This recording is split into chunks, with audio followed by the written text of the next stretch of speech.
বাংলাদেশে উদ্ভাসিত হবে এবং আজকে প্রথম সেই উদ্ভাসিতের তালিকায় জাতীয় যুব শক্তি স্থান করে নিয়েছে। এই জন্য সবাই করতালি হাততালি দিয়ে আমরা আমাদেরকে অভিনন্দন জানাই।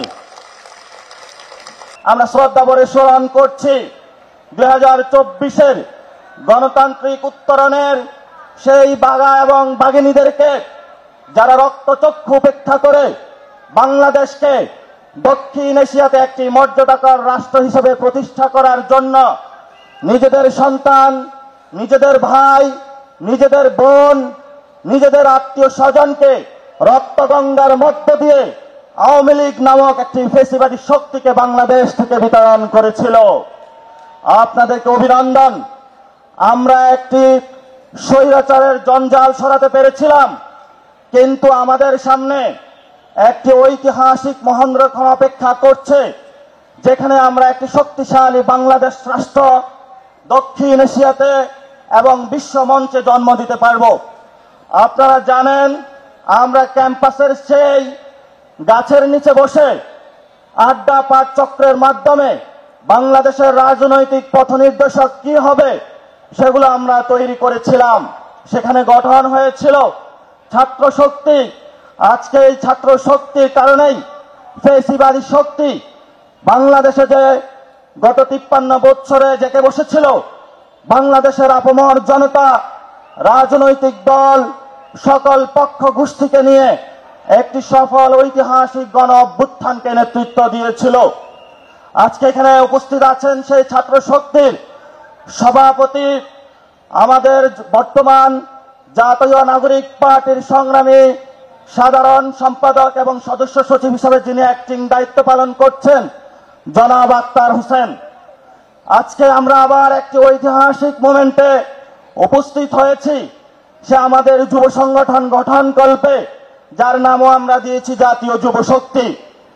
আমরা ফ্যাসিবাদী ব্যবস্থার বিলোপ করতে সক্ষম এখনো হইনি। এই লড়াইটা চলমান থাকবে। তেমনি ভাবে নতুন বন্দোবস্ত এবং একটি মর্যাদাকর রাষ্ট্র প্রতিষ্ঠার জন্য যে সংগ্রাম, আগামীর বাংলাদেশের শতকে শতকে এই সংগ্রামের যে ঝান্ডা এবং পতাকা যাদের নেতৃত্বে বাংলাদেশে উড়বে, তারা হলো আগামীর বাংলাদেশের যুব শক্তি। আর সেই যুব শক্তির প্রাণভোমরা আপনারা আজকে আমার সামনে বসে আছেন। এখানে উপস্থিত আছেন বিভিন্ন রাজনৈতিক দলের বিভিন্ন সংগ্রামী নেতৃবৃন্দ। এলএমই সার্টিফাইড বিশ্বসেরা কপারে তৈরি ওয়ালটন কেবলস, যা আপনার স্থাপনাকে রাখবে সব সময় নিরাপদ। উপস্থিত আছেন গণ অভ্যুত্থানের আমাদের মা এবং বোনেরা, যারা যদি মাঠে না আসতে গণ অভ্যুত্থান সফল হতো না।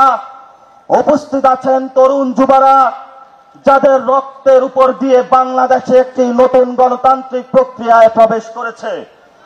আমরা গত 3 মাস জাতীয় নাগরিক পার্টি প্রকাশের পর থেকে 64 জেলায় যোগাযোগ করেছিলাম, কিভাবে ঐতিহাসিক যে জরাজীর্ণ বাংলাদেশের যে যুব সংগঠনগুলো রয়েছে, ছাত্র সংগঠনগুলো রয়েছে, সেই ফ্যাসিবাদী থেকে কায়দা থেকে বের হয়ে নতুন একটি পদ্ধতির মাধ্যমে, নতুন একটি সিস্টেমের মাধ্যমে, নতুন একটি বন্দোবস্তের মাধ্যমে কিভাবে বাংলাদেশের যে আপামর যুব গোষ্ঠী রয়েছে তাদের জন্য কাজ করা যায়, সেই জন্য সেই প্রক্রিয়া শুরু করি।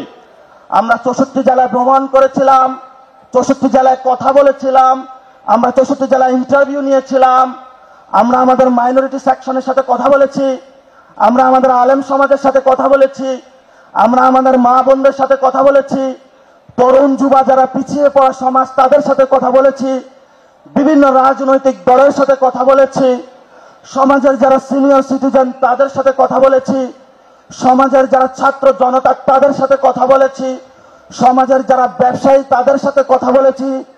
সকলের ঐক্যবদ্ধ মিলনে আমরা আপনাদের সামনে আজকে এই প্রোগ্রামে উপস্থিত হয়েছি।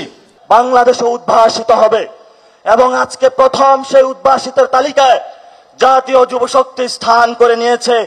এই জন্য সবাই করতালি হাততালি দিয়ে আমরা আমাদেরকে অভিনন্দন জানাই।